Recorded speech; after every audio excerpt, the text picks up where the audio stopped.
What's up, YouTube? Coming at you with a discussion video. I don't know why I haven't done one of these before, because I usually have a lot to say about stuff. But today's discussion video is going to be on whether archetypes are good for Yu-Gi-Oh or not. I've played Yu-Gi-Oh for a very, very long time. Don't quote me on years, but it's been at least over a decade for sure.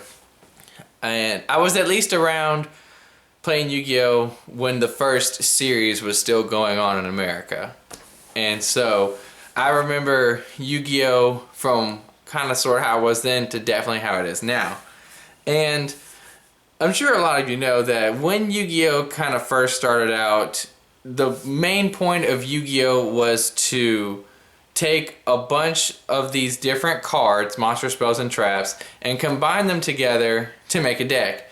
Well, that still is the point of Yu-Gi-Oh, but now we have themes. Back then, there really wasn't. I would say probably the first archetype was Mai's Harpy Ladies. That's probably the first thing I can think of. And even the Harpy Lady archetype, all it was Harpy Lady, Elegant Egotist, Harpy Sisters, Harpy Dragon, and then Cyber Shield, I think. But so 5 cards of the archetype. Oh, and the Rose Whip card. But other than that, it really wasn't anything that great. For the most part, Yu-Gi-Oh was still a game in which generally most of the cards could all sort of be meshed together. Like the restrictions that we have on Yu-Gi-Oh now with archetypes, I'm wondering if they make it harder to basically play the game and even collect the cards. Because back then, the main point of Yu-Gi-Oh, like if I bought a booster box of the latest set, it would just have all kinds of new spells and traps. You know, it might have Genzo, Royal Decree, Troop Dragon, just cards that they don't necessarily have a theme or archetype name to them, but rather just finding ones that have good synergy. And Yu-Gi-Oh, in a certain respect, is still like that today, because even with the addition of archetypes, there are people who can combine certain archetypes together, like the Clown Engine, which I don't guess will be used anymore since Damage Juggler just got banned. The Clown Engine was thrown into so much stuff. I've seen it put in Shaddolls. I've seen it put in Cosmos. I mean, if you name it, it's probably been put in it. So I'm not saying that there isn't still that element of being able to combine Yu-Gi-Oh decks together, because I mean, really, anything that you can think of is possible. But it just doesn't quite have the same availability now as it did back then, or at least I don't think so. Because ever since Yu-Gi-Oh became an archetype-based game, the thing about these archetypes is that they don't really always mesh with each other. Archetypes now, especially, now I feel more than ever before, they try to have their own unique theme to them.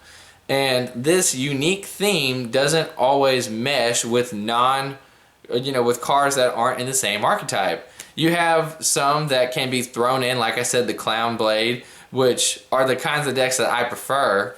But generally, Melodious monsters, you're only going to see Melodious. Cosmos, you generally just see Cosmos. Now, I know people have combined them, so I'm not saying it's impossible, but for the most part, the deck is just Melodious or Cosmos or Fluffles. So then the next question is, how powerful are these decks? Now, obviously, there's some very, very powerful archetypes. I mean, Cosmos is probably the best deck right now, or maybe Monarchs even, because those are come out too. But, Yu-Gi-Oh! Now with these archetypes, you have to think that since these archetypes run on their own power, then the archetype is basically only as strong as Konami has designed it to be. Meanwhile, some of the best FTKs and OTK decks were made completely with random cards, and those are the ones that honestly get put on the ban list. Like, unless it was just a truly, truly problematic card, like Last Turn and Jalgan the Spiritualist, or Machiora the Destructor, Cyberjar, Fiberjar, then they wouldn't get put on the ban list. They would, but they would just be like limited. They wouldn't be completely banned.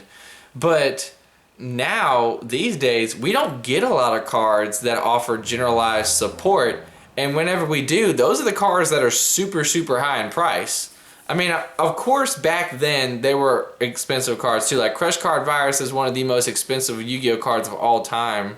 Because I haven't seen very many that have gone up into the thousands range. But Crush Card Virus has gone up into the thousands range. I mean, it's really dirt cheap now. But if you still tried to buy, like, the tournament prize card, you'd be paying a lot of money.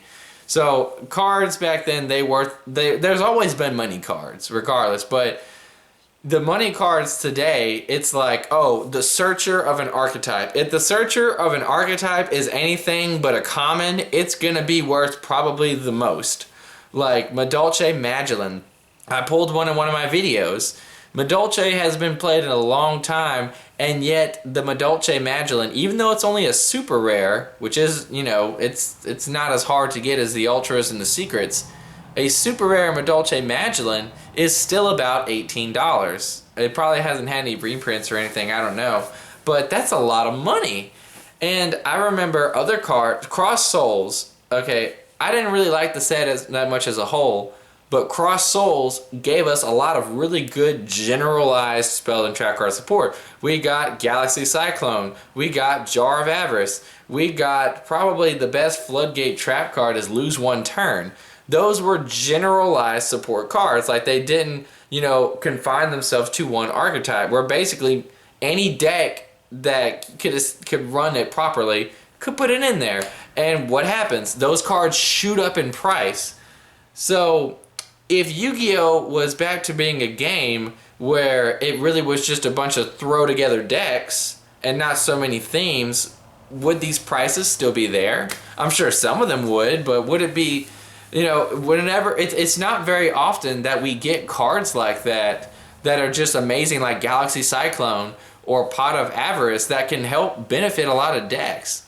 Well, I didn't mean to say Pot, I meant Jar of Avarice. Pot of Avarice, by the way, Pot of Avarice is banned. You know, if Pot of Avarice was only for one theme, then it probably would still be around. Like, there's a Pot of Avarice inside of Satellarknights. I can't remember what its name is, but literally it says, when this card is summoned, you get to return 5 Satellarknights from your graveyard to your deck and draw 1 card. That is a ridiculously overpowered effect. Like, I don't even care if it only targets the Satellarknights. I don't think a deck should have that kind of card advantage.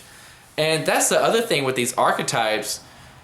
You know, Konami wants to push the newer archetypes. So Yu-Gi-Oh's getting kind of out of control with some of these archetypes because they just keep getting more and more crazy. It's like, okay guys, we have to make sure that players aren't buying this stuff anymore, that they're going to buy the new stuff. And that's why some of the older stuff has been banned. Like Blackwings, I know Blackwings are back, but they keep giving Blackwings new support because Crow is in 5Ds, but the Blackwing support is more or less mediocre. It ain't nothing like it used to be. In Infernity, if Infernity cards were at 3, oh my goodness, Infernity would be nuts, or at least I think it would, because people played that for years, and then Konami's like, alright, we're going to ban this. So, Infernities was an archetype, yes, but that's kind of the result of these archetypes, or the fate, I should say, is, you know, once they've run their course, bam, they get hit, and then the new ones come out. Like, look at the Duelist Alliance era. Shadal's Burning Abyss got hit. Necraz probably got the worst ones. I think that deck probably got the most hits than any of the other ones. And they're going to stay like that for a very, very long time. And, you know, Burning Abyss is still playable, and Satellarknights are still playable, and they're both pretty good, but naturally, when Konami has hit these decks off, these people don't want to play, or the Duelist, I mean, they don't want to play these decks anymore. They just want to play, you know, Super Quantums, and Wing Raiders are starting to get more support. They want to play the Monarchs, then Pepe, which there's nothing wrong with those decks, but it's just kind of, Yu-Gi-Oh! Now is really more of a cycle of these themes. And these themes can be very fun to play. I have, like, Synchrons. Synchrons are probably my favorite theme, but even Synchrons are a combo-based deck. My personal opinion, I felt like combo-based decks kind of made Yu-Gi-Oh! More innovative.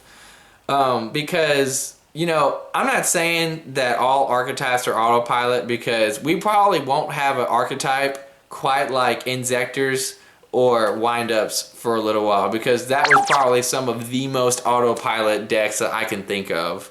And I'm not gonna lie, Cosmos and Pepe, and then let's see what else. I can't think of the other one right now, but some of the newer archetypes, they're not all that autopilot. You have to really think about it. I mean, they might have some of the same combos, but it's definitely not one that an idiot could play. At least I don't think so. So, how do you think that Yu-Gi-Oh should be? Do you like Yu-Gi-Oh having all these archetypes, or do you like Yu-Gi-Oh better off when it was combo based? My opinion is that I preferred it when it was combo based. I mean, the archetypes, they can be more fun. Sometimes they can be a little bit cheaper, but at the same time though, archetypes in my opinion can make it harder to collect cards in general. And what I mean by that is, like I said, I could go buy a booster box back then and pretty much nearly all the cards or most of the cards in that deck can be or in the box can be thrown together as a deck and I can play with it. But whenever I get booster boxes these days, like if I'm just buying booster boxes to see what kind of cards I can get, I can't really mesh most of those cards together. So what I do nowadays when I collect cards, unless it's anything like the premium gold pack that's just about to come out, I don't really like to buy card packs anymore because there's only a couple of cards that I want, and most of the other stuff, it has to go with that deck. And every once in a while you get a sort of a generic archetypal monster that can kind of be thrown into other stuff, but that's usually not that doesn't really happen that much. Like, I can't put Cosmo Farm Girl in my Synchrons, but in my Synchrons I can add so many cards. Like, I put Reborn Tengus and Mathematicians. I can throw in all kinds of stuff in my Synchrons, and I could even throw in a small Synchron stuff into other stuff. You could probably put the Clown engine inside of Synchrons, who knows? And to me, that's the Yu-Gi-Oh that requires a little bit more thought. I'm not saying that these archetypes that, oh, anybody can play them, because I certainly can't. Even if someone gave me the best Cosmo deck in the world right now, if I don't know enough about the deck to sufficiently play it, then I'm not going to do that great with it. So the Duelist still kind of makes the deck, but at the same time, the archetype sort of lets you know what it does. And meanwhile, a combo-based deck, you have to come up with that stuff all on your own.